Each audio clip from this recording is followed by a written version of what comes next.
મંગલાચરણ.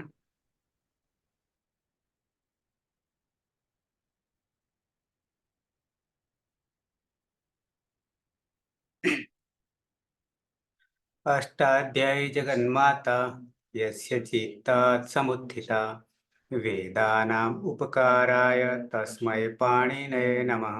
નમસ્કાર. સર્વેનું સ્વાગત છે. આપણે જોઈ રહ્યા છે અષ્ટાધ્યાયી સહજ બોધમાં વર્ણમાલાથી શરૂઆત કરી માહેશ્વર સૂત્ર અને માહેશ્વર સૂત્ર જોયા પછી પ્રત્યાહાર 42 પ્રત્યાહારો જોઈ ગયા. પ્રત્યાહારોને જોયા પછી આગળ જોઈએ ઉચ્ચારણ સ્થાન. ઉચ્ચારણ સ્થાન જોતા પહેલા તમારે 3 વસ્તુ હાલ યાદ રાખવું પડશે, ધ્યાન રાખવું પડશે. શું? તો એકવાર બતાવી દઉં છું, દર્શન કરાવી દઉં છું. શું જોવાનું રહેશે કે ધ્યાન રાખવું પડશે?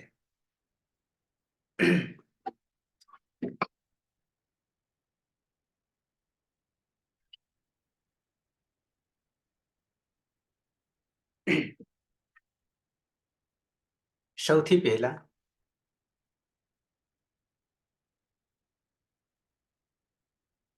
આ જે વર્ણ માતૃકા છે તમને જે દેખાય છે સામે, એને કેવી રીતે યાદ રાખવું? તો પહેલા ક ખ ગ ઘ અંગ યાની કુ કે ક વર્ગ કહીશું. પછી ચ વર્ગ કે ચુ, ચ છ જ જૈયા.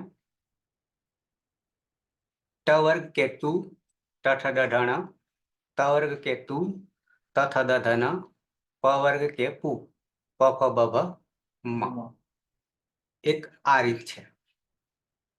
બીજી રીત છે, આ મેં બોલી ગયો એ રીતને શું કહીશું? તો કે ક વર્ગ, ચ વર્ગ, ટ વર્ગ, ત વર્ગ અને પ વર્ગ. ઓકે. હવે બીજી રીતે જોઈએ. દરેક વર્ગનો પહેલો પહેલો, બીજો બીજો, ત્રીજો ત્રીજો, ચોથો ચોથો કે પાંચમો પાંચમો જ્યારે કહેવામાં આવે ત્યારે કેવી રીતે બોલવામાં આવશે? ધારો કે પહેલો પહેલો કહેવામાં આવે તો કચટ ત પ. બીજો કહેવામાં આવે તો ખછઠ થ ફ. ત્રીજો ગજટ ધ બ. ચોથો ગજટ ધ બ. અને પાંચમો અંગ્યાણા મ. આ બે રીત થઈ. આ બે રીત થઈ. ત્રીજી રીત આપણી એ આવશે કે માહેશ્વર સૂત્રમાં 14 માહેશ્વર સૂત્રો છે, એનો આના કરતા ક્રમ થોડોક બદલાય છે. તો એ ક્રમ પણ ધ્યાનમાં રાખવામાં આવશે. અહીંયા આપ્યો છે. જેમ કે 7મા સૂત્રમાં, માહેશ્વરના 7મા સૂત્રમાં યમંગણનમ આવું છે. એ દરેક પાંચમો પાંચમો છે. દરેક પાંચમો પાંચમો છે. પણ સૂત્ર બદલાય, ક્રમ બદલાઈ જશે પેલા કરતા. અંગ્યણનમ હતું, એની જગ્યાએ યમંગણનમ થઈ જશે. 8 અને 9 ને ભેગા કરીએ તો ચોથો ચોથો થઈ જશે. જબ ઘડધ, ખજડધ બની જગ્યાએ જબ ઘડધ થઈ જશે. 10મું સૂત્ર ત્રીજો ત્રીજો છે, જબ ઘડધ. ત્યાં શરૂઆત થતી હતી ગજડ દબ. બરાબર છે. સૂત્ર પ્રમાણે, વર્ણ માતૃકાના ક્રમ પ્રમાણે. આ ત્રીજી રીત બતાવી રહ્યો છું. 11 અને 12માં બીજો અને પહેલો છે. પાછળથી આગળ જઈએ છીએ. ખપ છટ ચટ અને કપ, સસર અને હલ. એ પછી આપણા પ્રત્યાહારો 42. આપણા પ્રત્યાહારો 42 અહીંયા આપ્યા છે. આ 42 પ્રત્યાહારો અણથી માંડીને છેલ્લે શલ સુધી કુલ 42 છે. આ ચોથી વસ્તુ થઈ. આ ચોથી વસ્તુ થઈ. એ ચારે ચાર ધ્યાનમાં રાખવું પડશે. વર્ણ માતૃકામાં ક ખ ગ ઘ અંગ પહેલો પહેલો કચટ તપ માહેશ્વર સૂત્રો અયુણ રૂલુક એવંગ અયો છયવરટ લણ યમંગણ નમ જભય ગળદસ જબ ગળદસ ખપ છટત ચટત કપય સતસર હાલ. અને ચોથું અરે પ્રત્યાહારો અણ બે વાર છે, ઈક બરાબર છે, અક ઈક ઉક વગેરે, તો એ 42 પ્રત્યાહારો. અને હવે સીધા આવીએ જ્યાં અટક્યા છે ત્યાંથી. વર્ણોના સ્થાન. વર્ણોના સ્થાન. જે લોકોના મુખ દેખાતા નથી, સુનિતા દેસાઈ, મકવાણા, નિકિતા ચૌહાણ, જગદીશ તો છોડીએ, પીના, એ પ્રત્યક્ષ દર્શન આપે. ઓકે. વર્ણો કે સ્થાન, વર્ણોના સ્થાન. આ બધું શા માટે જરૂરી છે?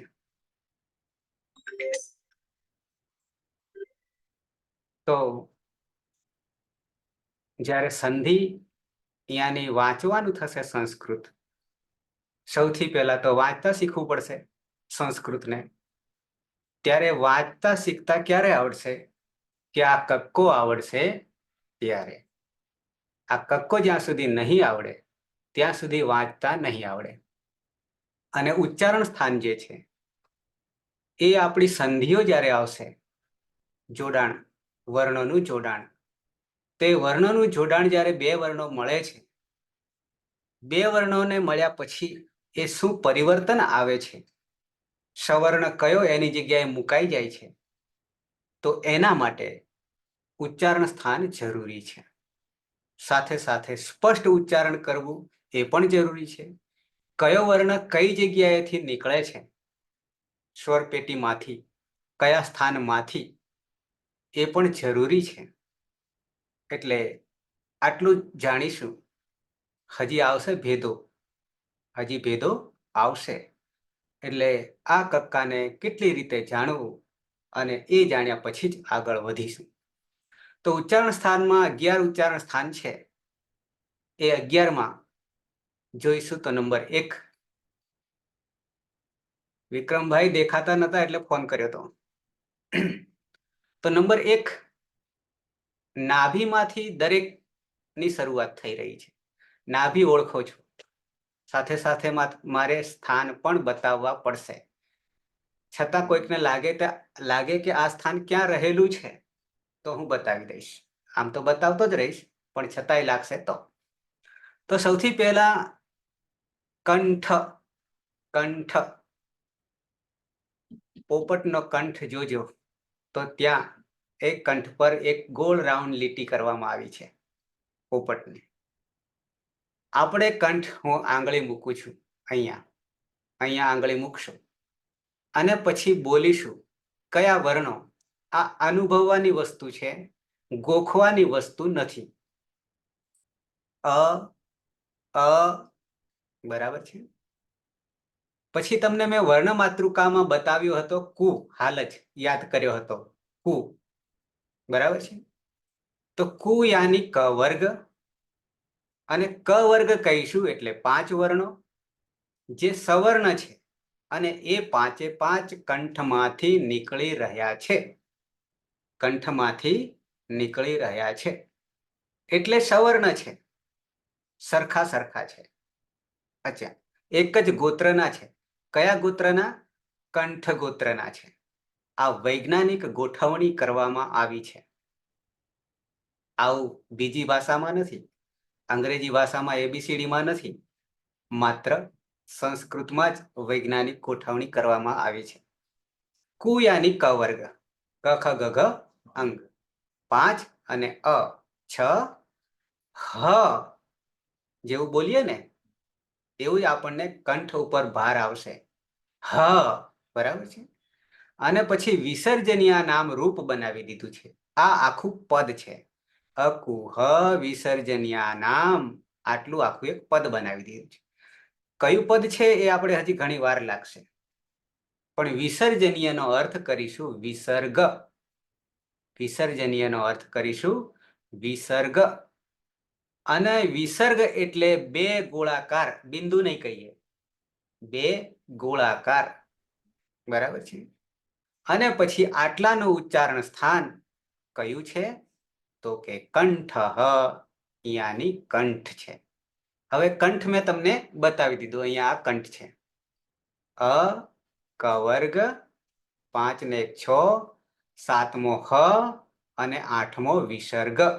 વિસર્ગ જે છે એ અયોગવાહ છે, એ સ્વતંત્ર રીતે નથી. વિસર્ગ સ્વતંત્ર એકલો કદી નહીં વપરાય, પણ ક્યાં વપરાશે? અચની પાછળ. 9 અચ છે, હું હવે અચ કહીશ, આપણી ભાષા વાપરીશ, બરાબર છે. અચ કહું એટલે તમારે સમજી જવાનું કે 9 સ્વરો, અ ઈ ઉ રૂલુ એ ઓ ઐ ઔ, બરાબર. હવે એ 9 ને હું શું કહીશ?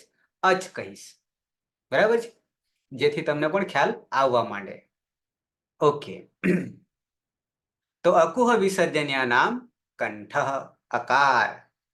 આગળ આપણે બીજું પણ જોઈ ગયા કે દરેકનું ઉચ્ચારણ કરવું હોય તો પાછળ કાર લગાવી દેવાનું. અકાર, કકાર, ખકાર, પણ એકની પાછળ નહીં લગાવવાનું. કોની પાછળ? ર યાની રેફ, રાદીફ, રાદીફ. તો એ ર જ્યાં આવશે ત્યાં આપણે રેફ કહીશું. ઓકે. અકુહ વિસર્જન્યા નામ. વિસર્ગ જે છે એ હંમેશા અચની પાછળ જ આવશે. એ સિવાય અનુસ્વાર જે છે, બિંદી, ચંદ્રબિંદી નહીં, ખાલી બિંદી, પંડ્યા, તો એ બિંદી પણ અચની પાછળ જ આવશે. અચની પાછળ જ આવશે, કોઈ હલની પાછળ નહીં આવે. ઓકે. તો અકુહ વિસર્જન્યા નામ કંઠ, અકાર ક વર્ગમાં કકાર, ખકાર, ગકાર, ઘકાર અને અંગકાર અને હકાર અને વિસર્ગ, આટલાનું ઉચ્ચારણ સ્થાન કંઠ છે, બરાબર. મુખમાં તો છે, પણ મુખમાંનો ભાગ કયો છે? કંઠ છે. આટલું ક્લિયર થઈ ગયું? અકુહ વિસર્જન્યા નામ કંઠ, બરાબર છે. આમ અનુભવનો બોલવાનો વિષય છે, આ ગોખવાનો વિષય નથી. ઓકે.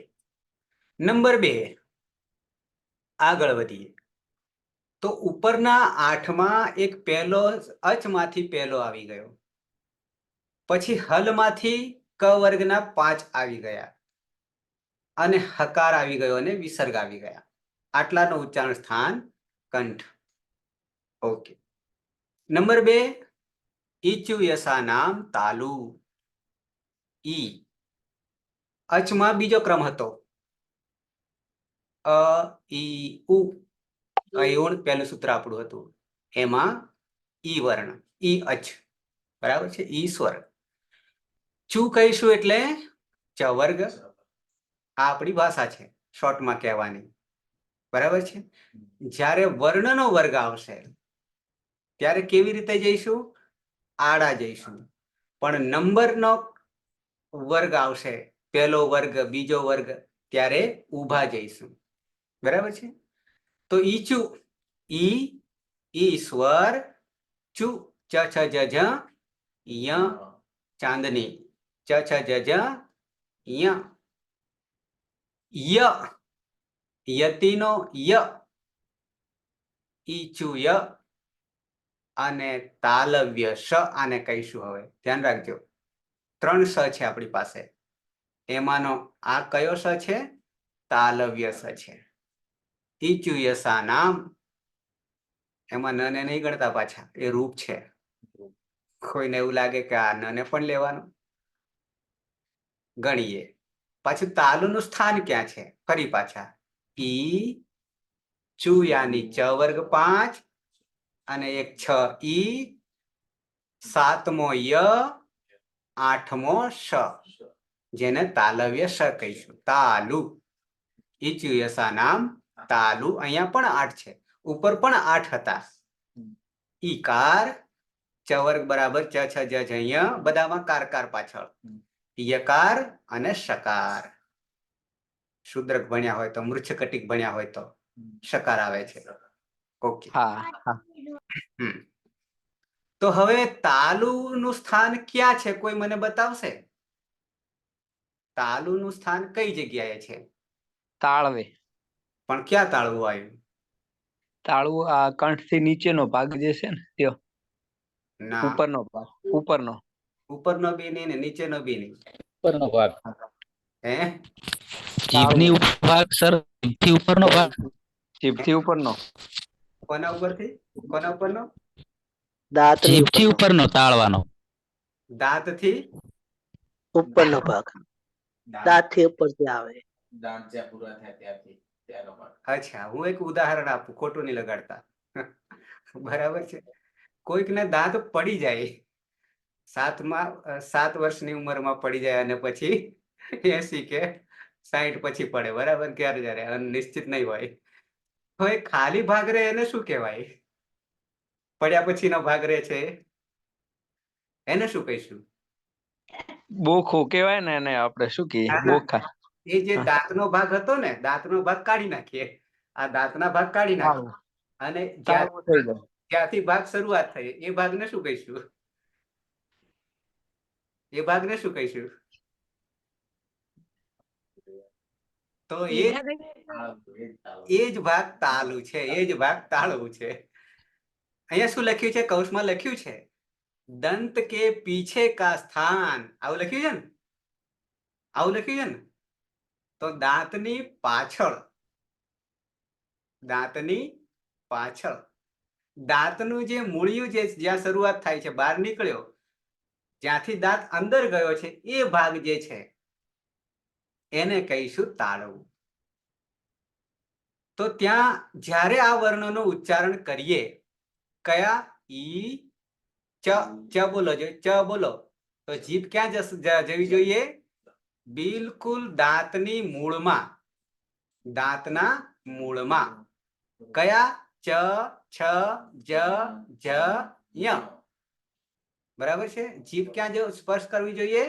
દાંત જ્યાં પૂરા થાય એ જગ્યા પર, એને કહીશું તાલુ. તો અહીંયા પણ 8 થશે, અહીંયા પણ 8 થશે. 2 અચનો સમાવેશ અત્યાર સુધી કરી લીધો. અનું ઉચ્ચારણ સ્થાન કંઠ હતું, ઈનું ઉચ્ચારણ સ્થાન તાલુ થઈ ગયું. કંઠમાં કખ ગઘ અંગ હતા અને ચ વર્ગમાં ચ છ જ ય તાલુ થઈ ગયા અને યકાર અને શકાર આ પણ 8 છે. બરાબર છે. તો ઈચુ યસા નામ તાલુ. ઓકે. અકુહ વિસર્જન્યા નામ કંઠ, ઈચુ યસા નામ તાલુ. આગળ આવીએ. નંબર 3 રૂ. ઘણા બધા આમાં શું કરે છે? રી કે છે. અંગ્રેજીનો પ્રભાવ, અંગ્રેજોનો પ્રભાવ શું કરે? રી કરે છે. રૂ, ઋષિ ને ઋષિ, બરાબર છે. આપણે રૂ જ રાખીએ. ઋતુ રસાણામ મૂર્ધા. રૂ. હવે ઉપરના ગણતરીમાં આપણે લેવા જઈએ અચ સ્વરોમાં, તો આ કયા નંબરે રૂ છે? કોઈ કહેશે? 9, 1 થી 9 ગણાવીએ તો 4 નંબર. 4 નંબર, બરાબર છે. તો એક છૂટી ગયો, એક છૂટી ગયો ને ક્રમમાં, છૂટી ગયો ને એક ઉ છૂટી ગયો, બરાબર છે. એ પાછળ આવે છે. આ તમને ખાલી યાદ દેવડાવું છું. અચ્છા, રૂ. ટુ યાની ટ વર્ગ પાછળ આપ્યા છે. ટ, ઠ, ડ, ઢ, ણ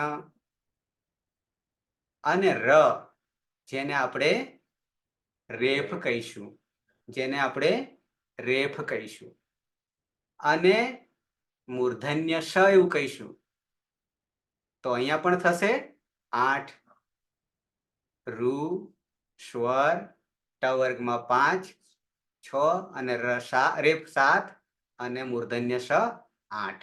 દરેકમાં 8 8 ની ગોઠવણી છે, બેલેન્સ કર્યું છે. બરાબર છે. ઋતુ રસાણામ મૂર્ધા, યાની આટલાનું ઉચ્ચારણ સ્થાન ક્યાં છે? તો કે મૂર્ધા છે. પાછો પ્રશ્ન એ આવશે કે મૂર્ધા કઈ જગ્યાએ છે? તો જે મેં તમને ઉપરનું સ્થાન તાળુનું બતાવ્યું એનાથી ઉપરનું સ્થાન, એનાથી ઉપરનું સ્થાન એને આપણે મૂર્ધા કહીશું. તો આપણી જીભ જે છે એ હજી ઉપર જશે, એ હજી ઉપર જશે. રૂ પછી ટ ઠ ડ ઢ ણ, બરાબર છે? થોડીક ઉપર કરીશું જીભ. તો આ 8 નું ઉચ્ચારણ સ્થાન મૂર્ધા. ફરી ત્રણેયને યાદ કરી લઈએ. અકુહ વિસર્જન્યાનામ કંઠઃ, ઈચુયસાનામ તાલુ, ઋટુ રસાણામ મૂર્ધા. બરાબર? 8 તરી 24. 8 તરી 24. આગળ વધી નંબર 4. લુ. લુ 5મો નંબર સ્વરમાં. તુ યાની ત વર્ગ, તુ યાની ત વર્ગ. લ ત વર્ગમાં 5, ત થ દ ધ ન, ત થ દ ધ ન. અને લ જેને કહીશું લકાર. અને દંત્ય સ, દંત્ય સ. આ બધા જે છે દંતાહ, દાંત તો બધા ઓળખીએ છીએ, બરાબર? ના હોય તો આટલા વર્ણોને બોલવું કેટલી તકલીફ પડે. જેમના દાંત નહીં હોય તો પછી આટલા 8 વર્ણોનું ઉચ્ચારણ થાય નહીં, બરાબર ને? એટલે આ બધા જ અંગો જરૂરી છે. ઋતુ લસાનામ દંતાહ, લુકાર 5મો સ્વર. ત વર્ગ યાની તથ દથ ન. જીભ આપણે દાંતે અડાડવાની છે, સ્પર્શ કરાવવાનો છે. અને લ લકાર ને સકાર, સકાર. અહીંયા પણ 8 થશે, અહીંયા પણ 8 થશે. તો આટલાનું ઉચ્ચારણ સ્થાન જે છે તે દંતાહ. હવે અહીંયા દંતાહ જે છે ને બહુવચન છે. દંતાહ બહુવચન છે. બાકી મૂર્ધા, તાલુ એમાં એક વચન છે. દાંત કેટલા છે? દાંત કેટલા છે? 32 હોય પણ વધતા ઓછા હોય અમુક ને. બરાબર છે. ટૂંકમાં 32 આપણે સમજીએ. એટલે બહુવચન વાપર્યું છે દંતાહ. કોઈ એક દાંતનો પ્રયોગ નહીં કરવાનો, જીભ કોઈ એક દાંતે અડાડવાની નથી. દંતાહ બહુવચન છે. ઓકે. તો 4, 8 ચોક 32 અહીંયા થઈ ગયા. અને દાંત પણ કેટલા? 32. અને વર્ણો પણ કેટલા? 32. બેલેન્સ આવે છે ને? દંતાહ આવતા વર્ણો પણ 32, દાંત પણ 32. ઓકે. ઋતુ લસાનામ દંતાહ. 4 ઉચ્ચારણ સ્થાન આપણે થયા. કંઠ, તાલુ, મૂર્ધા અને દંતાહ. બહુવચન છે, દાંતો. તો અકુહ વિસર્જનાનામ કંઠઃ, ઈચુયસાનામ તાલુ, ઋટુ રસાણામ મૂર્ધા અને ઋતુ લસાનામ દંતાહ. ઓકે. 5 આગળ વધીએ. દંતાહમાં જીભ જે છે દાંતે સ્પર્શ થાય છે, ટચ થાય છે. મોબાઈલમાં જેમ આંગળી ટચ કરીએ છીએ તેમ જીભ ટચ થશે દાંત પર. ઓકે. 5મું ઉચ્ચારણ સ્થાન ઉ. હવે ઉ આવ્યો, જે 3જા નંબરે રહી ગયો હતો. 3જા નંબરે રહી ગયો હતો એ હવે આવ્યો. ઉ પછી પુ. અહીંયા જે પુ દીર્ઘ છે, તમને જે લખેલું વંચાય છે તે જોજો. પુ દીર્ઘ છે, એને આપણે રસ્વ કરી દઈશું. જો છૂટા પાડીશું તો, છૂટા પાડીશું તો શું કરી દઈશું? રસ્વ કરી દઈશું. રસ્વ ઉ કરી દઈશું. નાનો ઉ, જેને બીજી ભાષામાં, તમારી ભાષામાં બરાબર છે, સંસ્કૃતની ભાષામાં રસ્વ ઉ. અને ફરી પાછો ઉ, ફરી પાછો ઉ. 2 ઉ ભેગા થાય તો શું થાય? દીર્ઘ થાય. ઉ વત્તા ઉ બરાબર ઉ. એ રીતે અહીંયા ઉ પુ આવું કર્યું છે. પણ હવે છૂટા પાડીશું તો શું થશે? ઉ પુ એટલે પ વર્ગ 5, પ ફ બ ભ મ. ઓકે. પછી ઉપદમાનિયા નામ આવું છે. ઉપદમાનિયા નામ આવું છે, પણ ભેગું બોલવા જઈએ સંધિના વિષયમાં તો ઉપુપદમાનિયા નામ આવું થઈ જશે. ઉપુ પર ભાર, ઉપુપદમાનિયા નામ આવું થઈ જશે. છૂટું પાડીશું તો ઉ, પછી પુ, પછી પાછું ઉપદમાનિયા નામ, આવી રીતે કરીશું. ઓષ્ઠવ. ઓષ્ઠવમાં વચન કયું છે? ઓષ્ઠવમાં વચન રામૌ, દ્વિવચન છે. હોઠ કેટલા છે? બે. બે છે, ઉપર અને નીચે. નીચે. ઓષ્ઠવ એમ કહ્યું છે. આ બે જ્યાં સુધી ભેગા નહીં થાય ત્યાં સુધી ઉચ્ચારણ થાય નહીં. કરી જુઓ અનુભવ. મોઢામાં આંગળી નાખી દો અને પછી આટલા બોલો. કયા? ઉ અને 5 પ વર્ગના 5 થશે, અથવા ખુલ્લું રાખો, હોઠ ખુલ્લા રાખો, ઉચ્ચારણ થશે નહીં. અચ્છા, દશકુમાર ચરિત નામ સાંભળ્યું હશે. દશકુમાર ચરિત સાંભળ્યું છે નામ? દશકુમાર ચરિત. એમાં એક ઉચ્છ્વાસ એવો છે, 10 કુમાર એટલે 10 રાજાઓના પુત્રોનો, કુમારોનું વર્ણન આવે છે. મોટા થયા નાનપણથી અને બધા પોતપોતાની દિશામાં ચાલ્યા ગયા, મોટા થઈને વિજય મેળવવા માટે, કીર્તિ મેળવવા માટે. અને ફરી પાછા જ્યારે આવ્યા ત્યારે ભેગા થયા અને પોતપોતાની કહાની, વાર્તા કહેવા લાગ્યા કે હું આ જગ્યાએ ગયો હતો અને આ જગ્યાએ ફલાણી મળી, આ યુવતી મળી કે રાજકુંવરી મળી અને એને મેળવી કે કેવી રીતે મેળવી, વગેરે વગેરે. આ 10 કુમારોની વાર્તા કથા આવે છે 10 કુમાર ચરિતમાં. એમાં એક ઉચ્છ્વાસ એવો છે કે જેમાં આખામાં આ ઓષ્ઠ વર્ણનો પ્રયોગ કર્યો નથી. દંડીએ. દંડી એટલે પાછા લાકડી નહીં માનતા, કવિ. બરાબર છે? દંડીએ પોતાની યુક્તિ વાપરી, પણ યુક્તિ કેમ વાપરી કે એક રાજકુમાર એવો નીકળ્યો કે જેના હોઠને એની પ્રિયતમાએ, એની પ્રેમિકાએ હોઠને ચુંબનથી કરી નાખ્યા હતા. બહુ સ્નેહ આવી ગયો હતો. એટલે શું કર્યું તું? ઓઠ પર દંતક્ષત કરી નાખ્યા હતા. અને પછી જ્યારે આવ્યા ત્યારે એ રાજકુમારને આ ઓષ્ઠ વર્ણ બોલવાનું કાઠું પડ્યું. કાઠું પડ્યું એટલે બોલવા જાય તો હોઠમાંથી લોહી આવવા માંડ્યું, બોલી શકાય નહીં.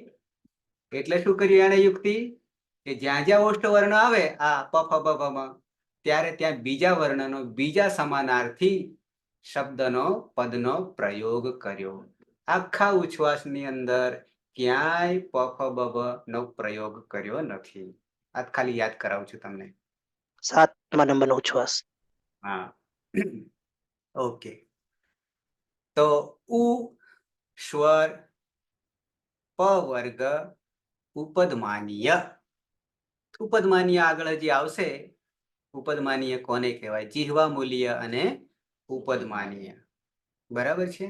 ઉપદમાનીયમાં અર્ધ વિસર્ગ જ આવે છે, પણ પ અને ફ ની પહેલા જ્યારે વિસર્ગ હોય ત્યારે વિકલ્પે એ અર્ધ સ્વર જેવું ઉચ્ચારણ થાય છે અને ઓષ્ઠ પર સ્પર્શ થતા પહેલા અડધો હ જેવું ઉચ્ચારણ થશે. હું આગળ તમને બતાવીશ પછી. એવી જ રીતે જીહવા મૂલ્ય જ્યારે આવે ત્યારે ક અને ખ આવે છે, એની પહેલા વિસર્ગ આવે છે ત્યારે અડધા હ નું જેવું ઉચ્ચારણ થાય છે. બરાબર છે? અહીંયા ઉપદમાનીય છે. ઓકે, તો 5 થઈ ગયા. કંઠ, તાલુ, મૂર્ધા, દંતાહ, દંત અને ઓષ્ઠવ. ઓષ્ઠ. અકુહ વિસર્જન્યા નામ કંઠઃ, ઈચુ યસાનામ તાલુ, ઋતુ રસાણામ મૂર્ધા, ઋતુ લસાનામ દંતાહ અને ઉપદમાન્યા નામ ઓષ્ઠવ. બરાબર છે? તો 5 સાથે સાથે હવે વિભાજન આગળ છઠ્ઠું જે છે એ નાસિકા સાથે, આમ તો એ આવી જાય છે આગળ જે ઉચ્ચારણ કર્યું ને કંઠ, તાલુ, મૂર્ધા, દંત્ય અને ઓષ્ઠ્ય આટલામાં આ આવી જાય છે. સાથે સાથે પ્લસ ઉમેરવાનું છે. પ્લસ ઉમેરવાનું છે. એટલે એ ઉમેરીશું તો સંપૂર્ણ ઉચ્ચારણ થશે, બાકી નહીં થાય. તો આપણને પ્રશ્ન એ પાછો આવશે કે દરેકનો દરેક ઉચ્ચારણ સ્થાન એટલે કે કચટ તપ જે છે કે કુચુટુ તુપુ જે એનો પાંચમો જે વર્ણ છે એને પ્લસ કરીને નાસિકાનો સાથે ઉપયોગ કરવો પડશે, તો એનું ઉચ્ચારણ પૂર્ણ થશે. એટલે એના માટે ખાલી સૂચન કર્યું છે અલગથી, એટલે કે એમાં પ્લસ ઉમેરવાનું છે. કયા કયા વર્ણો? હવે અહીંયાથી હલ શરૂ થઈ ગયા. તો યમંગ, ય, ય, મ, અંગ, અણ અને ન 5 થશે. દરેકનો પાંચમો, કનો પાંચમો, ચનો પાંચમો, ટનો પાંચમો, તનો પાંચમો અને પનો પાંચમો. બરાબર છે. 7મું સૂત્ર આપણું માહેશ્વરનું 7મું સૂત્ર. યમંગણા નામ આવી રીતે કરી છે સૂત્ર પ્રમાણે, માહેશ્વર સૂત્ર પ્રમાણે. નાસિકા ચ, અહીંયા ચ બહુ જરૂરી છે. ચ સંયોજન કરે છે અને એ ચ નો અર્થ થશે અને. અને એટલે કોની સાથે સાથે?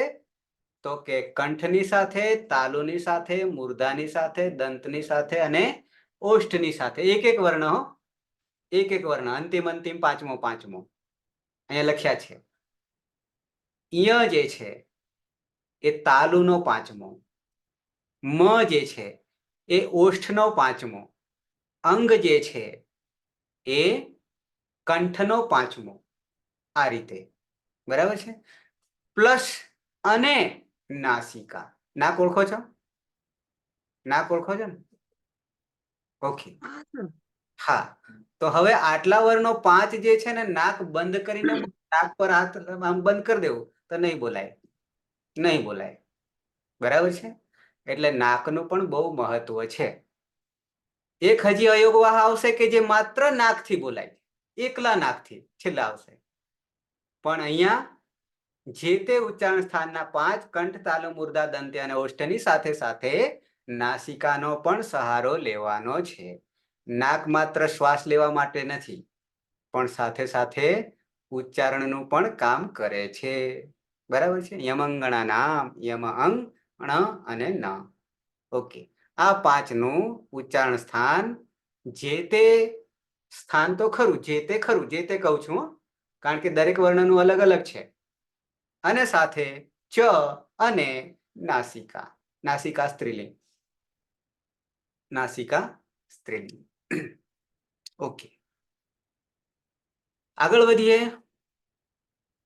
5 થયા કુલ? 6 થયું? 6 થયા. 6 થયા. બરાબર. હવે બે વર્ણ આવશે. બે વર્ણ આવશે એટલે બે વર્ણમાં એક વર્ણનું બે ઉચ્ચારણ સ્થાન આવશે. અચ્છા, એ દઈ તો હો, હું પેલા સાથે જે લખેલું છે એ બોલીશ અને પછી કંઠ, તાલુ. બરાબર, કંઠ અને તાલુ.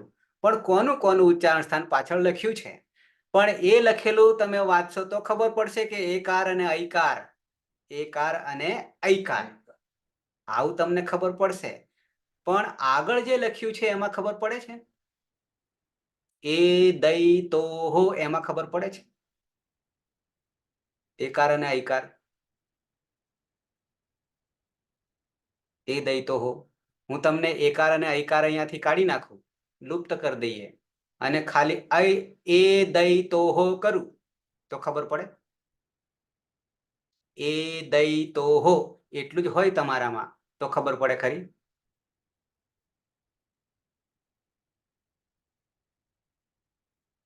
નહીં કે આવે ખ્યાલ? નહીં આવે ને? ઓકે, હવે કેવી?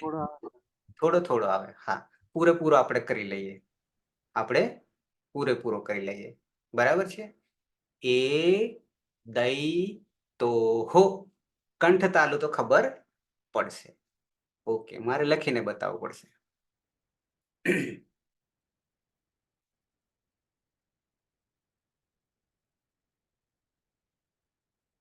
મારું વ્હાઈટ બોર્ડ દેખાય છે? હા, દેખાયું. હા. Okay okay. હવે હું લખું છું એનું એ જ લખું છું. બરાબર છે? શું લખેલું હતું? એ દઈ તો હો, આવું લખેલું હતું ને? કંઠ તાલુ, આવું લખેલું હતું. બરાબર છે? અચ્છા, હવે અહીંયા આપણને તકલીફ પડે. આ તો વંચાયું છે. બરાબર ને? આવું જ હતું ને? ફરી બતાવી દઉં. બરાબર લખીશ મેં? એ દઈ તો હો, આ વિસર્ગ છે, આ વિસર્ગ છે. જો ફરી બતાવી દઉં. બરાબર. લો ફરી એકવાર બતાવી દઉં. એ દઈ તો હો. ઓકે, આવ્યો પાછા.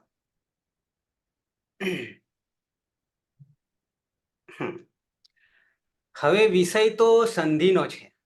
સંધિ અત્યારે નહીં જાણીએ, ખાલી ઉચ્ચારણ સ્થાન જાણીએ છીએ, એટલા માટે બધું ભેગું નહીં કરવું, બધું ખીચડી નહીં કરવી. પણ કેવી રીતે છૂટું પડે એટલું તો મારે બતાવવું જ પડે. અચ્છા, એ તો આપણને ખબર પડે છે. બરાબર છે? એ તો આપણને ખબર પડે છે. પછી છે અહીંયા આ ત છે. શું છે? ત છે. બરાબર છે? ફરી પાછો છે એ છે, યાની અઈ છે, અને ફરી પાછો ત છે. આવું છે, પાછળ વિસર્ગ છે. હવે આ તનો શું થઈ ગયો છે? દ. અને પાછળ કોણ બેઠું છે? અઈ બેઠો છે. એ આઈને ક્યાં મૂકી દઈશું? આ હલંત કર્યો એટલે અહીંયા મૂકી દઈશું. અને અહીંયા દ માં લાવી દઈશું તો આ હલંત નહીં રહે. હલંત નહીં રહે, આખો થઈ જશે. કેમ થઈ જશે? કેમ થઈ જશે? તો કે અન્વક ભવતી વ્યંજનમ. અન્વક ભવતી વ્યંજનમ. સ્વર અનુસરે છે. બરાબર છે? એટલે આખો આ રીતે દઈ બની ગયો. પાછળ તો એ છે, એ દઈ, અને પછી રૂપ બનાવી દીધું તો હો, દ્વિવચનનું. બરાબર છે? તો હો એટલે એ અને અઈ. બરાબર છે? બીજી રીતે આ ત જે છે એ આગળ આવે છે એક વસ્તુ, સૂત્ર આખું આવશે. તપરકરણ કહીશું એનું નામકરણ. નવો શબ્દ આવે તો લખી લેજો. તપરકરણ આવશે. પછી ભેગા થાય છે ત્યારે સંધિ થઈ જાય છે. બરાબર છે? તપરકરણનો અર્થ આગળ લઈશું. અહીંયા ઉચ્ચારણ સ્થાન છે. બરાબર છે? તપરકરણનો અર્થ એવો છે કે જ્યાં જ્યાં તપરકરણ કરવાનું થાય તો એ એક બ્રેક છે. બ્રેક. ગાડી ખાડામાં ના પડી જાય. બ્રેક શા માટે લગાડવામાં આવે? બ્રેક તો ખબર છે ને? હા, પડી ના જઈએ કે દોડી ના જઈએ. એ તપરકરણ એ બ્રેક છે. તો બ્રેકમાં એવું કહે છે કે તની આગળ કોઈ બી વર્ણ હોય તો એ વર્ણ એટલાનો જ અર્થ કરવાનો. ધારો કે એ છે તો એનો અય નહીં કરી દેવો, આવું કહેવા માંગે છે. આ બાજુ પણ ત પાછળ છે તો તની આગળ અય છે બીજામાં, તો ત્યાં ખાલી એ નહીં સમજવું. એને કહીશું તપરકરણ. તત્કાલ. તત્કાલ સૂત્ર આગળ આવશે. બરાબર છે? ત્યાં પાછા સમજીશું. તપરકરણ કરવું યાની તત્કાલ પૂરતું જે અચ હોય, જે વર્ણ હોય એટલાનો જ બોધ કરવો. સ્વરોના 18 ભેદો આવશે. 18 ભેદો આવશે, પાછળ આપણે જોઈશું. ત્યારે તપરકરણ કરવાનું થાય ત્યારે જે વર્ણન કર્યું હોય, ઉલ્લેખ કર્યો હોય એટલાને જ અર્થ સમજવો. બીજા કોઈ ભેદ અહીંયા સમજવા નહીં. એના માટે તપરકરણનું સૂત્ર આગળ આવશે. અચ્છા, મારે અહીંયા ખાલી એટલું જ તમને બતાવવાનું હતું. એ દઈ તો હો, તો એનું શું છે? તો કે એત અને ઐત. આ બેનું જોડાઈને બની જાય છે એ દઈ તો હો આવું બની જશે. તમારે આટલું જ અત્યારે ધ્યાન રાખવું, એત અને ઐત. બરાબર છે. આ તપરકરણ છે એટલે એ રહ્યો અને ઐ રહ્યો. ક્લિયર? ક્લિયર હવે? અને સીધું તમને આ રીતે એ દઈ તો હો આનાથી નહીં ખબર પડે. આટલામાંથી તો ખબર શું પાડ્યું છે આપણે? તો કે એ છે અને ઐ છે. ઐ છે. બરાબર છે. પણ વચ્ચે શું આવી ગયું? તો કે એત, આ તપરકરણ એટલે માત્ર એ સમજવાનો છે, અને ફરી ઐત, અહીંયા તપરકરણ છે એટલે કે માત્ર ઐ સમજવાનો છે. અને આ ભેગા બે કરીએ ત્યારે સંધિથી જોડાઈ જશે. આ તનો દ થઈ જશે અને પાછળ એ છે, ઐ છે, એ આ રીતે આવી જશે અને રૂપ બનાવી દઈએ દ્વિવચનમાં, ઐ એ દઈ તો હો થઈ જશે. હજી આપણે સંધિ આગળ આવશે ત્યારે સમજીશું. પણ આવી રીતે રૂપ બનશે, એ દઈ તો હો બરાબર એત ઐત. બરાબર છે. અને એત ઐતનું શું ગ્રહણ કરીશું? તપરકરણ થઈ જશે. અને તપરકરણ થઈ છે એટલે એ અને ઐ. ક્લિયર? એ દઈ તો હો કંઠ તાલુ. એ અને ઐ નું ઉચ્ચારણ સ્થાન શું છે? તો કે કંઠ અને તાલુ. તો કંઠ ક્યાં રહેલો છે? તો અહીંયા કંઠ છે. અને તાલુ ક્યાં રહેલું છે? તો કે જીભ દાંતની અડીને. બરાબર છે. ઓકે, તો આટલો ખ્યાલ આવી ગયો. એ દઈ તો હો કંઠ તાલુ. કેટલે પહોંચ્યા ગણતરી કરતા કરતા? 5 ને 7 આવ્યા. ઓકે, આગળ જઈએ. હવે સેમ. હવે નીચે વાળું સમજાઈ જશે. હવે નીચે વાળું ઓટોમેટિક સમજાઈ જશે. ઓ દૌ તો હો કંઠોષ્ઠમ. કંઠોષ્ઠમ, કંઠ અને ઓષ્ઠ બે છે. પણ કોણ પાછળ લખ્યું છે એટલે તમને ખબર પડશે. પણ આનું છૂટું કેવી રીતે પાડીશું? હવે કોઈ કહેશે? ઓ દૌ તો હો ને કે ઓત ઔત. ઓત ઔત. હા, એમાં ત જ્યારે બોલીએ ને ત્યારે અંદર અ નહીં નાખીએ, હલંત હલંત જ રાખીશું. એટલે ઓત ઓત અડધો જ બોલીશું. ઓત અને ઔત. બરાબર છે. તો હો દ્વિવચન નું રૂપ થઈ ગયું. લખીને બતાવી દો. ઓ હા,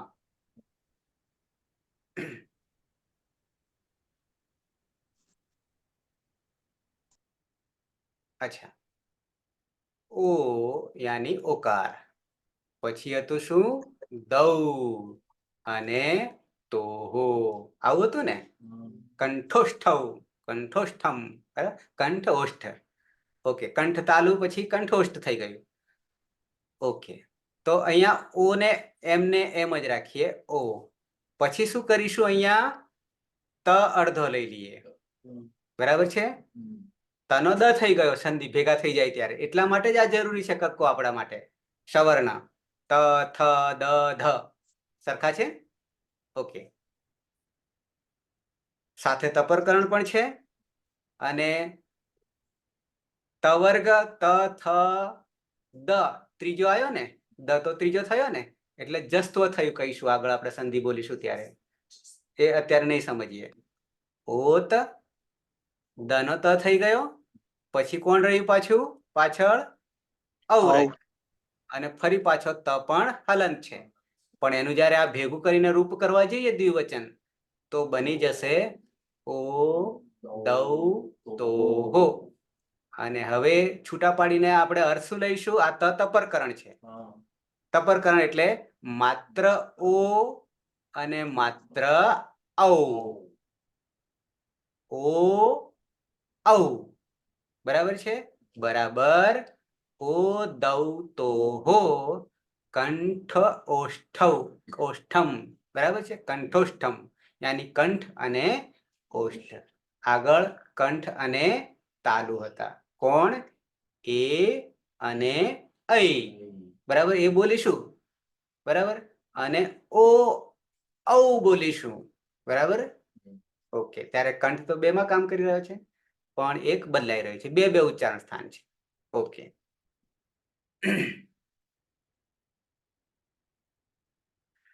તો ઓકાર અને ઔકાર ઉચ્ચારણ સ્થાન કંઠ અને ઓષ્ઠ છે. જીહવા મૂલ્યસ્ય જીહવા મૂલમ. હવે કંઠ થી એ નીચે ઉતરી જઈએ છે. હજી જીહવા મૂલ્યસ્ય, જીભનું મૂળ. સર વકારસ્ય બાકી છે એક સર. રહી ગયું. ઓકે, એક રહી ગયું ઉપર. હા, વકારસ્ય. વકાર યાની વકાર, વકારસ્ય, વકારનું ષષ્ઠી એકવચન, રામસ્ય, નોનીનું ના, પ્રત્યય આપણો ગુજરાતી. વકારનું, વકારનો, વકારની, વકારના, નોનીનું ના. બરાબર. વકારનું ઉચ્ચારણ સ્થાન દંતોષ્ઠમ. દંત દાંત અને ઓષ્ઠ બે છે. એ અને ઐ કંઠ તાલુ, ઓ અને ઔ કંઠ ઓષ્ઠ, અને હવે વકારસ્ય. વકારનું વનું ઉચ્ચારણ સ્થાન દંત ઓષ્ઠ, દાંત અને ઓષ્ઠ છે. ઉપરથી પાછા નીચે આવીએ તો અકુહ વિસર્જન્યા નામ કંઠ, ઈચયુષાનામ તાલુ, ઋતુરસાણામ મૂર્ધા, ઋતુરસાનામ દંતા, ઉપુ ઉપદમાન્યાનામ ઓષ્ઠૌ, યમંગણાનામ નાસિકા ચ, અને એ દૈતોહો કંઠ તાલુ, ઓ દૌતોહો કંઠોષ્ઠમ, વકારસ્ય દંતોષ્ઠમ. બરાબર છે. હવે આવીએ જીહવા મૂલ્યસ્ય જીહવા મૂલમ. આગળ ઉપદમાનીય હતું. આગળ ઉપુ ઉપદમાનીય આવું હતું. હવે જીહવા મૂલ્ય, જીભનું મૂળ, યાની કંઠથી હજી નીચેના ભાગમાં જીભ ખરી ને, જીભ, એનું મૂળ કે છે. જીહવા મૂલ્યસ્ય જીહવા મૂલમ. કોને કહીશું? અહીંયા કઈ લખ્યું નથી. જીહવા મૂલ્ય કા ઉચ્ચારણ સ્થાન જીહવા મૂલ હે, આટલું જ લખ્યું છે. પણ એ આપણે કોને કહીશું? અહીંયા જીહવા મૂલમાં ક અને ખ આ બે છે. ક અને ખ આ બેની આગળ, આગળ કહું છું, પાછળ ને, આ બેની આગળ જ્યારે વિસર્ગ હોય આગલા પદમાં અને પાછળ ક આવતો હોય કે ખ આવતો હોય. ઉપર ઉપદમાનીયમાં આપણે શું જોયું હતું? અંતે વિસર્ગ હોય ને વિસર્ગ પછી પ અને ફ તો ઉપદમાનીય થઈ જશે. અને અહીંયા ક કે ફ ની પહેલા, યાની જે પદ આગળ હશે વિસર્ગ વાળું, એની પછી તરત જ ક કે ખ આવે, જેને અઘોષ કહીશું, પાછળ જે આવશે ઉચ્ચારણ સ્થાન. ત્યારે અર્ધ વિસર્ગ જેવું ઉચ્ચારણ થશે, અર્ધા હ જેવું, અને એને કહીશું જીહવા મૂલ્ય. જીહવા મૂલ્યસ્ય જીહવા મૂલમ. જીહવા મૂલ્યસ્ય જીહવા મૂલમ. આ વિકલ્પે આવશે, બાકી તો વિસર્ગ રહેશે જ. વિસર્ગ ત્યારે આખા હ જેવું ઉચ્ચારણ થશે, પણ વિકલ્પે એના સૂત્ર નીચે સૂત્ર આવશે ક્યાંક, ત્યારે એ પ્રમાણે જોઈશું, પાણીની પ્રમાણે. આ ખાલી આપણે ઉચ્ચારણ સ્થાન. અંતિમ છે નાસિકા અનુસ્વારસ્ય. નાસિકા આગળ પણ હતું. ક્યાં હતું નાસિકા ચ? યમંગણાનામ નાસિકા ચ, 7મા નંબરે હતું ને, અને 7મું સૂત્ર મહેશ્વર સૂત્રમાં. તો ત્યાં ચ હતું, નાસિકા ચ, પણ અહીંયા માત્ર સ્વતંત્ર એકલું નાક જ છે, કોઈ બીજું નહીં. આખું મુખ બંધ થઈ ગયું. મુખના બધા સ્થાનો બંધ થઈ ગયા. કંઠ, તાલુ, મૂર્ધા, દંત્ય અને ઓષ્ઠ બધું બંધ થઈ ગયું. શિલ્પા બરાબર છે? બેસી જાઓ, ઊંઘતા હો તો ચોટલી બાંધી દેવી પડે. નાસિકા અનુસ્વારસ્ય, નાસિકા અનુસ્વારસ્ય. ઓકે, શું કે છે? અનુસ્વાર. અનુસ્વાર કોને કહીશું? અનુસ્વાર કોને કહીશું? અક્ષર ઉપર મીંડું આવે ને અનુસ્વાર કહેવાય. કોઈ પણ વર્ણ ઉપર કોઈ પણ વર્ણ. ઉપર મીંડું આવે ને એને અનુસ્વાર કહેવાય સંસ્કૃતમાં. અચ્છા, મેં આગળ થોડીક સ્પષ્ટતા કરી, ફરી પાછો કરી લઉં. અચ્છા, હું તમને અહીંયા બતાવી રહ્યો છું, લખીને બતાવી રહ્યો છું. ધારો કે હું આ ક હલંત કર્યો, હા. ક હલંત કર્યો, હમ. જાણવા માટે અહીંયા અ પણ કરું છું. હવે અહીંયા તમે કયા પ્રમાણે કોઈ પણ વર્ણની ઉપર બિંદી મૂકી દીધી, તો હવે આ માન્ય ગણાશે? ના. ના, કેમ નહીં ગણાય? હલંત છે ક હજુ. બરાબર. અચ્છા, હવે હવે માન્ય ગણાશે. ઓકે, અહીંયા મૂકું તો, આની ઉપર મૂકું તો, તો માન્ય હમ, માન્ય માન્ય ગણાશે. માન્ય માન્ય ગણાશે. માન્ય છે. માન્ય ગણાશે. આગળ મેં તમને કહ્યું હતું કે અનુસ્વાર અને વિસર્ગ એ અયોગવાહ છે. શું કહીશું એને? અયોગવાહ. અયોગવાહ એટલે શું? કે જેનું સ્વતંત્ર ઉચ્ચારણ કદી નથી. અહીંયા તો છે પાછું, અનુસ્વારસ્ય નાસિકા, આવું લખ્યું છે, નાસિકા અનુસ્વારસ્ય. બરાબર છે? અચ્છા, હું એક લખું છું અહીંયા, પંડ્યા લખું છું. બરાબર છે? અને હવે આ બીજું પણ લખું છું. શું થઈ ગયું? હે, આ વાંચો ઉપર અને આ વાંચો. પંડ્યા અને પડ્યા. હા, અર્થમાં કઈ પરિવર્તન લાગે છે? અર્થમાં પરિવર્તન લાગે છે? છે હા. બરાબર. પંડ્યા કહીશું તો કોઈ અટક આવશે, જાતિ આવશે, અને નીચે ખાડામાં પડી જવું. બરાબર છે? હા, તો આપણે કરીશું આમાં પરિવર્તન શું કર્યું? આ ઉપરનામાં નીચેમાં શું કાઢી નાખ્યું? અનુસ્વાર. માત્ર આટલું જ કાઢી નાખ્યું ને? આટલું જ કાઢી નાખ્યું ને? અચ્છા, એક બીજું ઉદાહરણ આપી દઉં. આપું ઉદાહરણ બીજું? ઉત્તરામચરિત ભણ્યા છો? ઉત્તરામચરિત. હા. ઓકે, એમાં એક વાક્ય આવે છે અને એક દંતકથા પણ આવે છે. યાદ આવ્યું એટલે કહી દઉં, ક્યાંક કામમાં આવશે. બરાબર છે? ચાંદની, હેતલ, શિલ્પા. ઓકે, ઉત્તરામચરિત જેણે ભણ્યા હોય ત્યારે એમાં એક વાક્ય સરસ મજાનું આવે છે, શૃંગાર રસ છે. રામ અને સીતા વનમાં 14 વર્ષ વનવાસ રહ્યા હતા, ત્યારે રાત્રે એકાંતમાં સૂતા હતા. એક પ્રસંગ આવે છે. કોનો પ્રસંગ આવે છે? તો કે કાલિદાસ અને ભવભૂતિ બે એક જ સમયના છે એ બતાવવા માટે એક પ્રસંગ મૂક્યો છે. દંતકથા છે.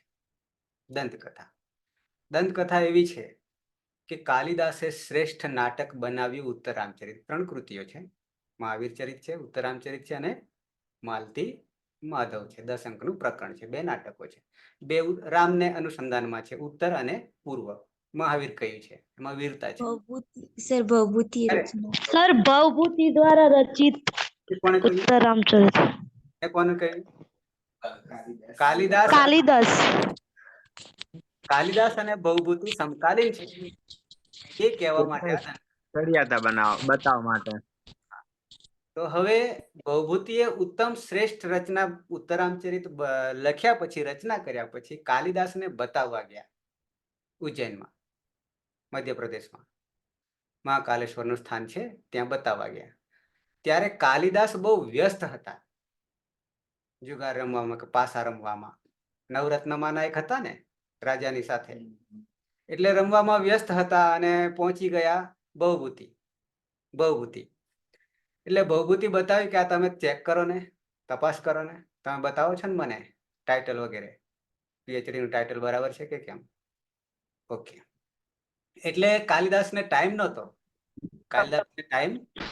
જોવાનો. સ્વાભાવિક છે કે બરાબર રમતમાં પડ્યા હોય ને ભંગ થાય એ ગમે નહીં. એટલે કહ્યું કે એક ઉપાય કરીએ કે તમે વાંચી જાઓ આખું મારી આગળ, 2 કામ થાય, હું સાંભળ્યો જઈશ અને હું રમતો જઈશ. એટલે બહુભૂતિ આખું ઉત્તર રામચરિત વાંચી ગયા અને આખું પૂરું થયું એટલે પછી પૂછ્યું કે છે કોઈ ખામી ભૂલ? ત્યારે એટલું જ કહ્યું કાલિદાસે. શું કહ્યું ખબર? એક વાક્ય આવે છે, કોઈને ખબર છે? રાત્રિરેવમ વ્યરંસિત કિમપી કિમપી મંદમ મંદમ આસક્તિ યોગાત, આવો એક શ્લોક આવે છે અને એમાં છેલ્લું વાક્ય આવે છે રાત્રિહિ એવમ વ્યરંસિત. આવું વાક્ય હતું, બોલ્યા. પછી કાલિદાસે સૂચન કર્યું કે આમાં એક બિંદી જે છે એ કાઢી નાખવાની છે, બાકી આખું નાટક બહુ સરસ છે. રાત્રિહિ એવમ અને પછી વ્યરંસિત, આવું એક શ્લોકમાં આવશે. એમાં આ ચંદ્રબિંદીની પણ બિંદી છે, એટલી જ માત્ર કાઢી નાખવાની વાત કરી. ફેરફાર. હવે શું અર્થ થશે? સહેજ અર્થ બતાવી દઉં એટલે તમને ખબર પડશે કે રામ અને સીતા એકાંતમાં ઊંઘી રહ્યા હતા, ગાલ ઉપર ગાલ ટેકવી અડાડીને ઊંઘતા હતા રાત્રે, અને એમ ઊંઘતા ઊંઘતા આખી રાત પસાર થઈ ગઈ. રાત પસાર થઈ ગઈ. કિમપી કિમપી મંદમ, કંઈક બોલતા હતા પાછા, પણ શું બોલતા હતા ખબર નહીં. પણ એમ કરતા કરતા એવમ વ્યરંસિત, રાત્રિ જ અહીંયા એવમ અને એવ ખાલી બિંદી કાઢી નાખીએ અને એવ એટલે જ અને એવમ એટલે આમને આમ રાત્રિ વીતી ગઈ. આમને આમ આખું જીવન વીતી જાય ને તેમ એમને આમ વીતી ગયું. પણ એવ જ્યારે કરીએ તો ભાર મુકાય, જ કરીએ ને ત્યારે ભાર મુકાઈ ગઈ. તો હવે શું અર્થ થશે ખબર? એમને એમ અને ખાલી જ મૂકીએ, એમ જ કહીએ ત્યારે આનંદ જે હતો બંનેનો, એ આનંદ તો રહી જ ગયો, પૂરો થયો જ નહીં.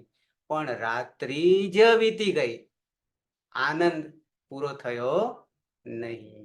કિમપી કિમપી મંદમ મંદમ, કઈ ને કઈ બોલતા હતા, ગાલ ઉપર ગાલ મૂકી ઊંઘતા હતા, પણ એમને રાત્રિ જ વીતી ગઈ, આનંદ તો બાકી રહી ગયો. અને ખાલી એવમ બિંદી રાખીએ તો એમને એમ રાત્રિ પસાર થઈ ગઈ, અર્થ વગરની, સામાન્ય ચીલા ચાલુમાં. આવો અર્થ થાય. તો આટલું એક પરિવર્તન કાલિદાસે કરાવ્યું હતું બહુભૂતિને ઉત્તર રામચરિતમાં. ઓકે, તો આ બિંદીનું મહત્વ કેટલું છે બહેનોને?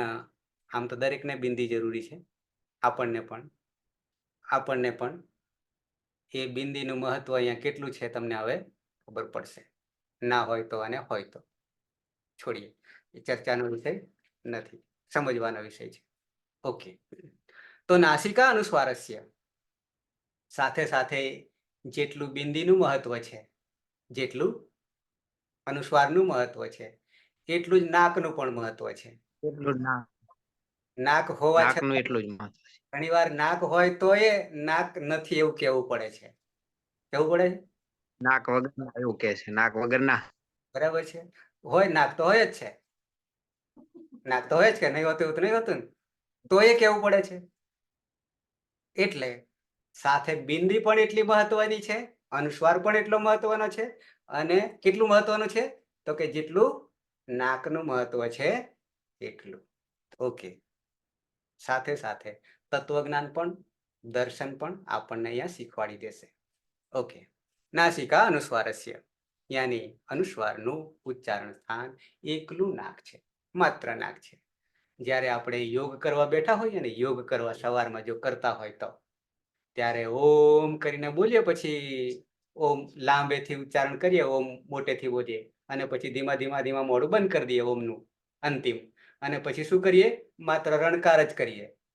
શું કરીએ? માત્ર રણકાર કરીએ. અને રણકાર ક્યાંથી આવશે? નાકમાંથી આવશે. બરાબર છે? મનનું ઉચ્ચારણ કરતા કરતા છેલ્લે જ્યારે, તો એ અનુસ્વાર છે, નાસિકા અનુસ્વારસ્ય.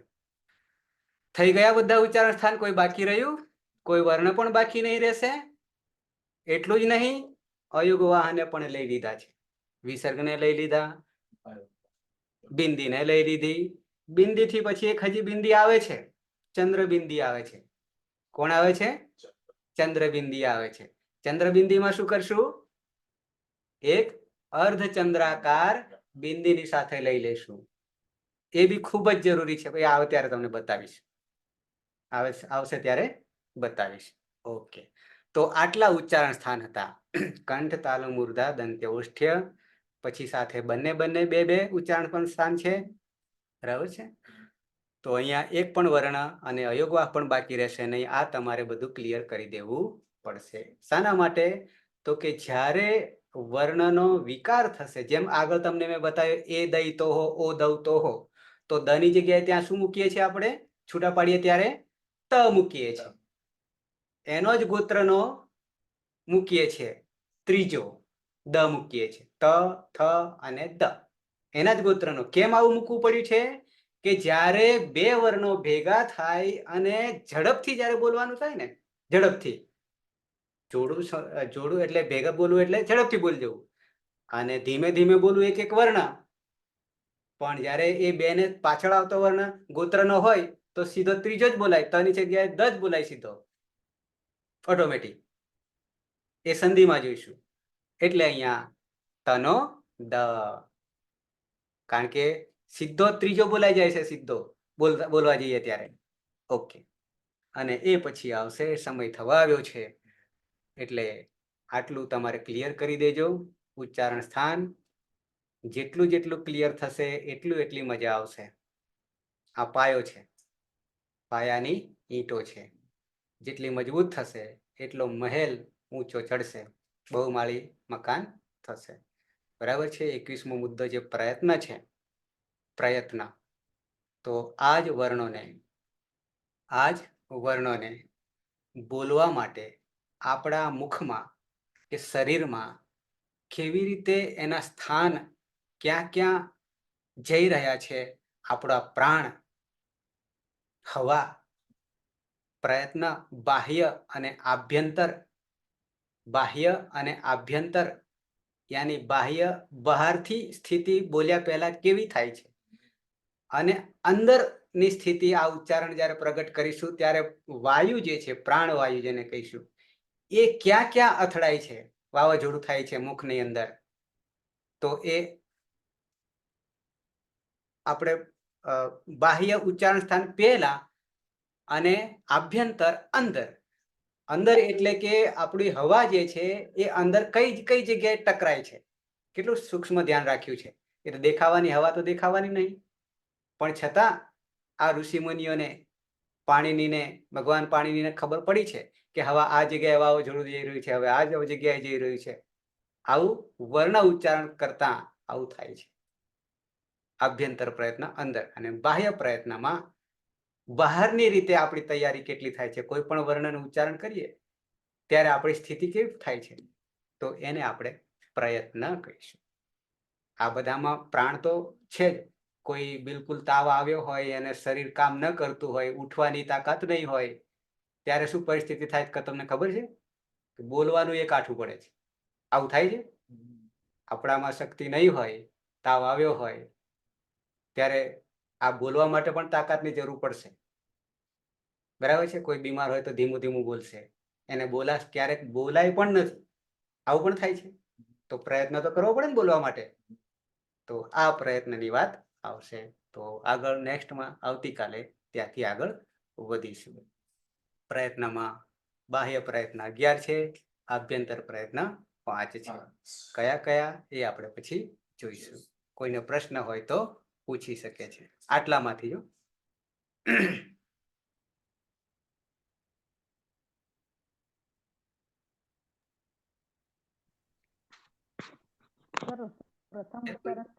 કોઈને પ્રશ્ન?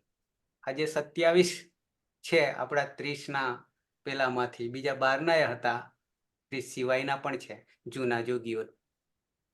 તમારી હાજરી અહીંયા લેવાઈ જશે. 23 જણ હતા, 4 જણ હમણાં જોડે. હા, સર પ્રથમ ઉચ્ચારણ સ્થાન જરાક બોલીને સમજાવવાનું. પ્રથમ કોણ બોલી રહ્યું? હેતલ બોલી રહી. હેતલ. હેતલ. અ કુ હ વિસર્જન્યાનામ કંઠ, એની વાત છે. હા એની વાત છે. હા. હા અ આપણો પહેલો અકાર, કંઠ, બરાબર. પછી ઉ યાની ક વર્ગ, યાની ક, ખ, ગ ઘ અંગ. આ અનુભવની વસ્તુ છે, ગોખવાની વસ્તુ નથી. બરાબર છે? 5 થયા અને એક 6 સાથે અને હ બરાબર. હમ. અને વિસર્ગ. વિસર્ગ એટલે હું લખીને બતાવું તમને. બરાબર લખીને ઓકે બતાવું. ઓકે લખીને બતાવું. અ કુ હ. બરાબર છે? અકાર કુમાં 5 આવશે અને હ અને બીજું કોણ? વિસર્ગ. બરાબર છે? 5 6 7 અને 8. બરાબર છે? હવે હું એક તો મારી ઉદાહરણ. ગણતરીમાં હા. મારી ગણતરીમાં હ નતો, વિસર્ગ નતો, એટલે ઓકે હું કેમ સાફ થતા છે. ઓકે. આટલાનું ઉચ્ચારણ તમે અહીંયા આંગળી મૂકજો. અહીંયા બરાબર, પકડી રાખજો કંઠને. આને જ કંઠ કહીશું ને, હું પકડી રાખ્યું છે એને. હા હા એટલે ત્યાં તમને શું થશે? ભૂકંપ થશે. બરાબર છે? હવે વિસર્ગની સહેજ વાત કરી દઉં. વિસર્ગ આ 2 ટપકા મેં કર્યા છે ને, એ આવા ખાલી ટપકા નહીં, આવા ખાલી ટપકા નહીં, પણ આવા. કારણ કે અર્ધ વિસર્ગની આપણે જરૂર પડે જ પાછી ઉપદમાનીય અને જીહવા મૂલ્યમાં. બરાબર છે? તો હું લખું છું અહીંયા રામ કરું છું અને પછી અહીંયા વિસર્ગ કરું છું. હવે આનું ઉચ્ચારણ કેવું કરીશું? રામ હ. રામ તો વિસર્ગ હ બરાબર હના જેવું થયું ને. ઓકે. હવે હું બીજો શબ્દ લખું છું, એનું એ જ રામને જ પકડી રાખીએ. હવે કેવું ઉચ્ચારણ કરીશું? રામૈહી. રામૈહી. હવે ઘણા શું કરે છે ખબર? ઘણા તમે ક્યારેક તમારા જીવનમાં સાંભળવામાં આવશે, કરશો તો રામૈહ પછી બીજું લખું. હવે રામહા. રામાહાની જગ્યાએ રામાહ. બધે હ પાછળ શું કરી દેવાનું? હ. પણ એ સાચું નથી. બરાબર છે? અચ્છા, હજી લખું. હવે રામે. રામે હે. બરાબર છે? રામે. કારણ કે અચની પાછળ જ વિસર્ગ લાગે છે અને એના જેવું ઉચ્ચારણ થઈ જાય છે. થાય છે. હવે બીજી રીતે તમને કહું, આ વિસર્ગ જે છે ને, જે અચનું ઉચ્ચારણ સ્થાન આપણે આગળ નક્કી કર્યું. અ છે તો કંઠમાં છે. બરાબર છે? ઈ છે તો તાલુમાં છે. ચાલુ છે. બરાબર છે? હા. તો આ બધાની પાછળ જ્યારે વિસર્ગ લાગે તો જે તે ઉચ્ચારણ સ્થાનની જગ્યાએ પાછો વિસર્ગ પણ બેસી જશે જોડે જોડે. જ્યાં જ્યાં વિસર્ગ આવશે ત્યાં. તો હવે તો વિસર્ગને બધી જગ્યાએ ફરતો રહે, કારણ કે અયોગવા છે, વહન કરે છે. સ્વતંત્ર તો છે જ નહીં. બરાબર છે? તો આ આપણો વિસર્ગ મૂળ એનું કંઠ છે, પણ સાથે સાથે એ ફરતા રામ પણ રહેશે. ઓકે. Okay sir. હા. બાકી કોઈને? સાથે દરરોજ આ જોતા રહેજો. પછી એક સમય એવો આવશે કે તમારે જોવાની જરૂર નહીં પડે. પણ જ્યાં સુધી સિદ્ધ નહીં થાય, સિદ્ધ એટલે ખબર સમજે? મંત્ર સિદ્ધ. મંત્ર એ સિદ્ધ છે. ઓમ નમઃ શિવાય, ઓમ નમઃ શિવાય કરતા કરતા ક્યાં સુધી કરવાનું ઓમ નમઃ શિવાય? કે જ્યાં સુધી શિવજી આપણને મળે નહીં, દર્શન નહીં આપે ત્યાં સુધી. પણ એકવાર દર્શન થઈ ગયા તો પછી ઓમ નમઃ શિવાય કરવું પડે. પછી ઓમ નમઃ શિવાય કરવું પડે. તો શું કરવું પડશે? યાદ જ કરવું પડશે. અને હાજર. હાજર. બરાબર. મંત્રથી. હા, એને મંત્ર શક્તિ. મંત્ર શક્તિ કહેવાય. તેમ આ વર્ણો પણ, આ ઉચ્ચારણ વગેરે એને પણ તમે અકુહ વિસર્જનાનામ કંઠ ઇચ્યુષાનામ તાલુ ઋતુરસાણામ મૂર્ધા કરતા કરતા એક સમય એવો આવશે કે ઊંઘમાંથી ઉઠીને પૂછશે તમને, બોલી શકશો. એટલે કે સિદ્ધ થઈ ગયું. અને સિદ્ધ થઈ ગયા પછી ની વાત તમને કહી દઉં. જન્મો જન્મ ભૂલાશે નહીં. ભલે તમે કેટલા જન્મ લેશો. તમને કેટલાક ઉદાહરણો ખબર હોય તો, કે કોઈ નાની ઉંમરમાં આખી ભગવદ્ ગીતા અત્યારે પણ આ જમાનામાં બોલતું હોય છે. આ ઉદાહરણ જોયા ન હોય તો પણ સાંભળ્યા તો છે. બરાબર છે ને? તો એ ક્યારે થયેલું? આગલા જન્મમાં એને સિદ્ધ કરી નાખેલું. તો આપણે પણ આ જન્મમાં સિદ્ધ કરી દઈશું. ફરીથી પાછા જન્મીએ તો પાછું એકડ એક ના કરવું પડે. ઓકે. છે હવે કોઈનો પ્રશ્ન? મજા આવે છે? શિલ્પા ચોટલી બાંધી દેવાની. ચોટલી તો બાંધવી જ પડશે નવો. એ તો સ્વર્ગમાં જતા રહેશો. તમે ચોટલી બાંધાય છે એટલે પછી બાંધવી તો પડશે ને. તમારા માટે. હા જ તો. હા. નમસ્કાર સાહેબ. નમસ્કાર અશોક, બોલો. સર, તપાર વાળું તમે કીધું પાછળ આપણે લેવાના જ જશું. તત્પરસ્ત કાલસ્ય વખતે કે અત આવે તો આપણે અને રસ્વ અત લેવાનું છે, આત આવે તો દીર્ઘ 6 પ્રકારનો લેવાનો છે. પણ સર અહીંયા થોડો પ્રકાશ પાડો તો યોગ્ય રહેશે કે ભાઈ એત વખતે કે ભાઈ રસ્વા ભાવાતના કારણે એ છે એ ઓ આઈ ઔ ઈ 12 પ્રકારના છે. તો અહીંયા લુપ્તનો ગ્રહણ કરવાનું છે કે દીર્ઘનું ગ્રહણ કરવાનું છે એક સાથે? જે તની આગળ જે અચ હોય કે જે વર્ણ હોય એટલાનું જ ગ્રહણ કરવાનું. ધારો કે આ હોય તો એકલો આ, અ હોય તો એકલો અ, આટલું જ ગ્રહણ કરવાનું. એટલે સર ત્યાં બરોબર છે, અ સાથે, આ સાથે, ઈ સાથે, રસ્વ હોય તો રસ્વ, દીર્ઘ હોય તો દીર્ઘ, પણ અહીંયા આપણને એ આપ્યો છે તો દીર્ઘ જ લેવાનો ને, પ્લુત નથી સમજવાનો ને? ના ના, પ્લુત નહીં. હા, બીજું તમને આ પ્લુત આવી ત્યારે કહી દઉં. આપણે હજી તો વર્ણનું પહેલા આકાર આપ્યો અને આકાર આપ્યા પછી ઉચ્ચારણ સ્થાન માત્ર કર્યું. હવે પ્રયત્નમાં આવીશું ને પ્રયત્ન આપ્યા પછી પ્રકાર ભેદોમાં આવીશું, સવર્ણ વગેરેમાં આવીશું. બરાબર? પછી તપરકરણ વગેરે આવશે. હજી વાર છે પાછળ. ધીમે ધીમે એક સ્ટેપ બાય સ્ટેપ આવીશું. ત્યારે હા, 18 ભેદો આપણે જાણી જઈશું ત્યારે તપરકરણની વસ્તુ આવશે, ઊભી રહેશે. બરાબર છે? એટલે અત્યારે સ્ટેપ બાય નાનું બાળક પહેલા આંગળી પકડીએ અને પછી છોડી દઈએ આંગળી, ક્યારેક પડીએ જશે. એટલે આ રીતે ધીમે ધીમે આપણે જઈશું. જોરદાર લાવા. સર બીજું તમે જે કીધું કે રકાર નહીં બોલવાનો, રેફ બોલવાનો. વાર્તિક છે, રાદીફ આવું સૂત્ર છે. સૂત્ર તો નહીં કહીએ પણ રાદીફ આગળ મેં તમને બતાવ્યું પણ છે. એટલે એનું હા તમને સહેજ બતાવી દઉં. આપણે જ્યારે આ રકાર હલંતને જ્યારે લખવાનું થાય છે ને, લખવાનું થાય, ધારો કે કાર્ય, એક મિનિટ હું લખીને જ બતાવું.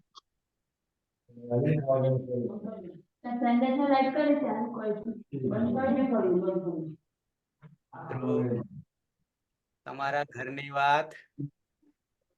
અચ્છા, આ મેં લખ્યું. હવે એને આનું પૂર્વી કરીએ. શબ્દ આનું પૂર્વી આગળ આવી ગયું છે.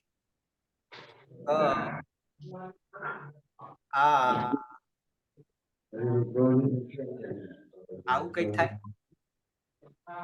આવું થાય. બરાબર છે? હવે આ જે છે ને, રેફ નામ કેમ આપવું પડ્યું સમજો. બરાબર? બરાબર છે, રકાર છે પણ રેફ કેમ કયો? હવે આનું સ્થાન જે છે ને, જ્યારે સંધિ જ્યારે જોડી દઈએ મૂકવાનું થાય છે ત્યારે ક્યાં જતો રહે છે? યની ઉપર જતો રહે છે. બોલાય કેવી રીતે? આગળ બોલાય અને પાછળ વર્ણ જે જોડાય. ક્યારેક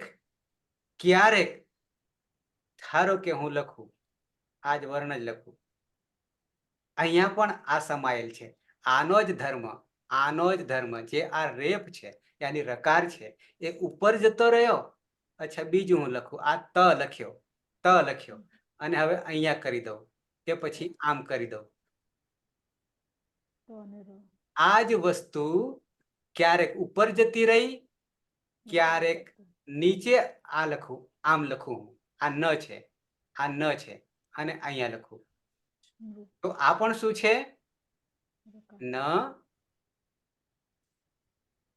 પછી રૂ છે. પણ એ આનો જ એક ધર્મ છે. સવર્ણ આગળ આવશે. એટલે આપણે પછી એને રેફ આમ કહીએ છીએ. આપણે ગુજરાતીમાં પણ ક્યારેક કહીએ છીએ, પણ કાયમ માટે નથી કહેતા. એટલે એનું નામ જ પાડી દીધું કે બાકીના બધા વર્ણની પાછળ કાર લાગશે બોલીએ ત્યારે, પણ જ્યારે રેફ આવશે, ર આવશે, ત્યારે રકાર નહીં કહીશું પણ રેફ કહીશું. રાદીફ આવું છે, રાદીફ. બરાબર? એટલે આ ર જે ઘણી વાર અહીંયા નીચે આવતો રહેશે, ઉપર આવતો રહેશે, ત્રાસો થઈ જશે, વગેરે. ક્યારેક પેટમાં જતો રહેશે. પેટમાં ક્યાં જતો રહે છે? પેટમાં. જેમ કે આ હ પાડ્યો, હવે અહીંયા હું લખું છું, હવે ક્યાં જતો રહ્યો? પેટમાં ગર્ભે પેટમાં જતો રહ્યો, ગર્ભમાં. બરાબર છે. હૃદય, હૃદય વગેરે વગેરે. એટલે આ ભાઈ જે છે એ બધે ફરતા, કોઈના માથા પર જતા રહે, પગમાં નીચે જતા રહે, ઘણી વાર પેટમાં આવતા રહે, ક્યારેક ત્રાસા થઈ જાય, પરિણામે એને રેફ કહીશું, પ્રાદીપ. ક્લિયર? ઓકે, તો પ્રશ્ન નહીં હોય તો મંગલાચરણથી સમાપન કરીએ, અને કાલે 9 થી 10 આજે કેટલાક ભૂલથી એટલે જાગતા રહેવું પડે. શું કરવું પડે? જાગતા રહેવું પડે. ચેતતા નર સદા સુખી. સદાય સુખી. બરાબર. એટલે કેટલાક ને 9 વાગે જોડાયા હશે આમાં. આવું બન્યું છે ને? સવારમાં મેં મેસેજ મૂકી દીધો હતો, એટલે આખા દિવસમાં ક્યારેક જોવે ઘણા શું છે કે અમુક ટાઈમ એક જ ટાઈમ જોતા હોય, એવું ના બને એટલા માટે મેં સવારમાં મૂક્યો હતો. ભલે છોડ્યું. તો મંગલાચરણ.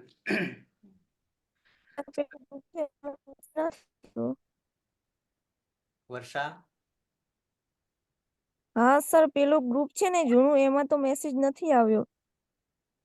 હા બકા, આપણે છે ને દર શુક્રવારે મારે સાંજે 9:30 મીટિંગ હોય છે, એના કારણે હું 9 વાગે પૂરું કરીશ. અને જ્યારે જ્યારે કંઈ પરિવર્તન આવશે તો આ હા સર, હવે મારે 2-3 પાછું યાદ રાખવું પડે એવું થાય છે, પણ આ ગ્રુપમાં તને જોડી દઈશ કદાચ તું ના હોય તો. બરાબર છે. મને ખબર હતી ગયા શુક્રવાર મેં લેક્ચર ભર્યું હતું, પણ મેસેજ ના આવ્યો. કાલે બી ચેક કર્યું હતું, પરમ દિવસે ચેક કર્યું, આજ બી ચેક કર્યું હતું 3 થી 4 વાર. પછી વિચાર્યું કે જોઈને જ થવું તો ખબર પડશે. બરાબર બરાબર. તો હવે તું આ ગ્રુપમાં કદાચ હા. નહીં હોય એટલે હું એમાં તને સમાવેશ કરી લઉં છું. સર જોઈન કરજો. હે? શું થયું? સર હું પણ નથી એ ગ્રુપમાં, અમારે કોઈ મેસેજ નહીં આવતો. ફાયર. હા સારું સારું સારું. સર જૂના વિદ્યાર્થીઓ હોય. હે? શું થયું? જૂના વિદ્યાર્થીઓ નહીં હોય એ ગ્રુપમાં, તો અમને બધાને જોઈન કરી લીધું એટલે જાણ થાય. સારું સારું. જેમ ખબર પડશે તેમ તેમ. આ જે ગ્રુપ આખું થયું એ નવા પીએચડી ના છે, અને નવા પીએચડી માં 30 છે કુલ. અને એની સાથે હવે તમને પણ જૂનાને પણ જોડી દઈશ. જેટલું એક તમને કહું ઉદાહરણ સાથે, પછી સમાપન કરીએ, કે જેટલો અભ્યાસ શબ્દ છે, જેટલો અભ્યાસ કરતા રહેશું એટલો પાયો આપણો મજબૂત. એનું ઉદાહરણ એક કહું. પહેલા તો આપણે ઘર જે છે ને મકાન અત્યારે પાકા થવા માંડ્યા, બાકી તો પહેલા શું કરતા? થાંભલો રોપતા, ખબર ને? ઘર બનાવીએ ત્યારે પણ. તો એ થાંભલો મજબૂત કરવા માટે શું કરીએ? જેટલો અંદર ખાડો ઊંડો કરીએ તેટલો થાંભલો મજબૂત. તેમ અહીંયા જેટલો અભ્યાસ થશે એટલું આપણું મજબૂત થશે. એટલે જે બીજી વાર ભણી રહ્યા છે, ત્રીજી વાર ભણી રહ્યા કે ચોથી વાર ભણી રહ્યા છે, એમના માટે તો મોટો લાભ થયો. બરાબર. ઓકે, તો મંગલાચરણ. સદાશિવ સમારંભમ તથા પાણીની મધ્યમામ અસ્મદાચાર્ય પર્યંતામ વંદે ગુરુ પરંપરામ. વંદે ગુરુ પરંપરામ. વંદે ગુરુ પરંપરામ. શુભરાત્રિ. શુભરાત્રિ. શુભરાત્રિ. શુભરાત્રિ. શુભરાત્રિ. શુભરાત્રી.